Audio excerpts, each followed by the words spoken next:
Do PhDs change so rapidly that the material I put out a few years ago is not relevant today? This was a question that was asked of me because they saw some of these videos I put out 5 years ago. And they were like, well, that's probably not relevant today. And I want to talk about that. I think it's a really important thing. And it just sort of tells me that you don't really understand the whole PhD structure in terms of how things actually work. And I want to talk about that in terms of navigating this, and hopefully this is going to help you decide things. So on one side, you have the knowledge, the corpus of knowledge, and the other side, you have the structure of how life is and what PhD life actually is. And these are going at opposing forces, and I think it's intentionally by design and how it actually is structured. So the knowledge itself is extremely rapid in terms of what we're actually learning. And what's interesting, this is what's going to happen to you. You will read something, you'll read a whole corpus of knowledge. Maybe you'll read like 50 articles or something, I don't know, whatever it is, right? Like a few articles. And by the time you read those articles, the very next day, you are out of date. Everything that you've learned is old-fashioned. Everything that you have done doesn't really relate to anything going forward. It is never relevant in any sort of way when you're looking at that corpus of knowledge. In fact, as you're reading it, it is going out of date, and that knowledge that you're reading is actually old by the time it actually gets published and understood. And so you're going to feel this real tension. You're going to feel like you're running all the time. You're going to feel overwhelmed. You're going to feel like you are behind permanently when you actually do a PhD, once you actually start getting into the knowledge. Now, on the other side, the understanding, the structure of how we do things is very slow, and it doesn't change that much. And it's painful to see some of these things. And a lot of the things that we do today are perhaps completely irrelevant, and we shouldn't be using those particular things. And that's intentionally by design to do that, because the whole field is extremely skeptical of each other. And they all are very doubtful. Anytime you see extraordinary claims that there is a change, that something is dramatically changed, everybody discounts it. And they're all like, whatever. Whatever salad, right? Like that is the general consensus of it. We're all very skeptical. I don't believe much of the scientific understanding that's out there. And that's a good thing, right? I'm highly skeptical. And I know what a lot of the flaws are. I probably don't know a ton of all of the flaws, but I know a lot of the flaws, and I don't believe a lot of the knowledge that actually exists. And so I am highly skeptical, and I'm going to be doubtful of other people and other researchers. And so my knowledge doesn't get updated that quickly. It's the rare scenario now where I am completely changing my mind. I'd have to go into completely different areas to have my mind blown, where I'm like, but it does happen from time to time where I see something, I'm like, hey, that's pretty interesting.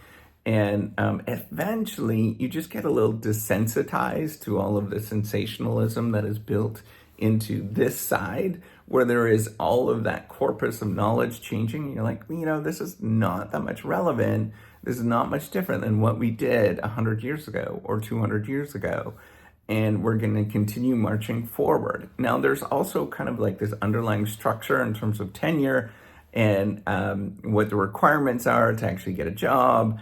All of those things do not change. If there is, if you're doing something that's novel or different, it's going to be highly discounted.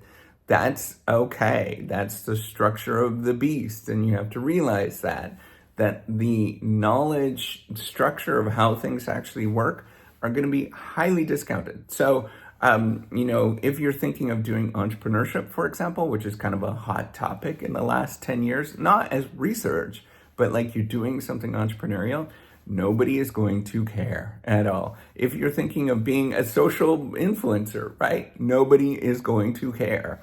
All of this stuff is a very new thing. Maybe in maybe in 50 years, they will look back and they will say, this is a pretty novel thing to actually do. And then they're going to, appreciate it. But it doesn't work like that. I'm sorry to say, everything is very, very slow in terms of how these things actually work and in terms of what they are going to value. And part of that has to do with like contracts and laws and all of these things that are very much laid out in stone, and they just simply don't change that much. And in fact, a lot of people are just skeptical about a lot of these things.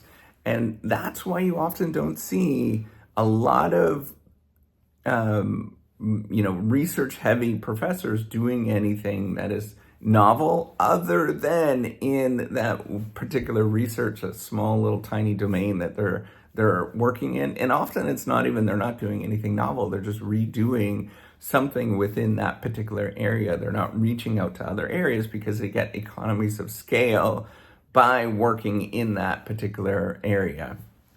I'll talk about that. And economies of scale is basically the more you do something, the better and more efficient you get at that. And you build on that particular thing, and then you build a career around that. So if you're thinking of doing a PhD to go into any novel area, if you're thinking of doing it to go into industry, in industry it might be valued, but I don't think so. It's not valued compared to a lot of other things that are going to net you higher returns in the long run. It's going to probably be discounted in a lot of different ways.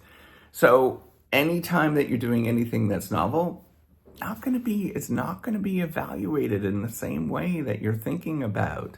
So you really have to think about, okay, how is this normally happening today? Because that's going to be a good predictor of what is going to happen in the future. I believed naively too that doing an MBA, for example, is going to be undervalued, and there's so many people. There's such horse crap. Those degrees, if it's worth anything, you're going to have a different understanding. It's going to be highly valuable. 50 years, 100 years from now, it's not going to change that much because you're actually learning things along the way.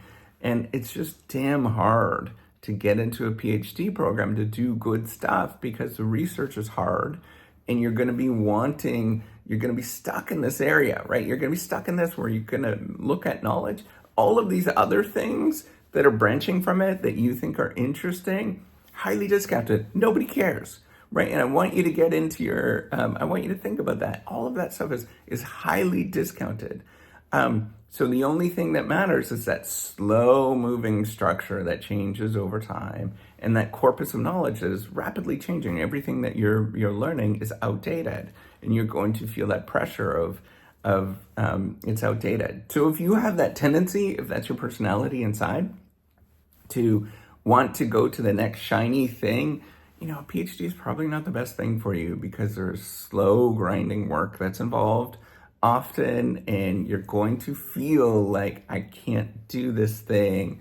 You're just going to have such incongruency compared to, all of the wonderful things that you could do in other areas. When I tell people I'm still working on the same thing, they're like, what? You're still working on the same thing? I thought you were done with that. Yes.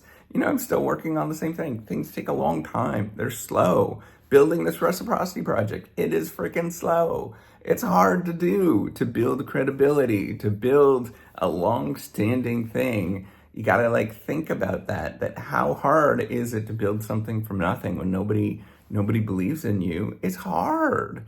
The whole process is hard. And you're building credibility one person at a time until it actually turns into something. And that's what I want you to believe, right? That's what I want you to think about. Learning that knowledge, rapidly changing all the time. And in fact, I'm out of date at any given time, and I have to be okay with that. It stresses me out right now, I can feel those feelings, but I'm always out of date. And then on the other side, things just take so much time. They're so slow. You just keep chugging along, and that's it. All right, take care. Have a wonderful day. Bye.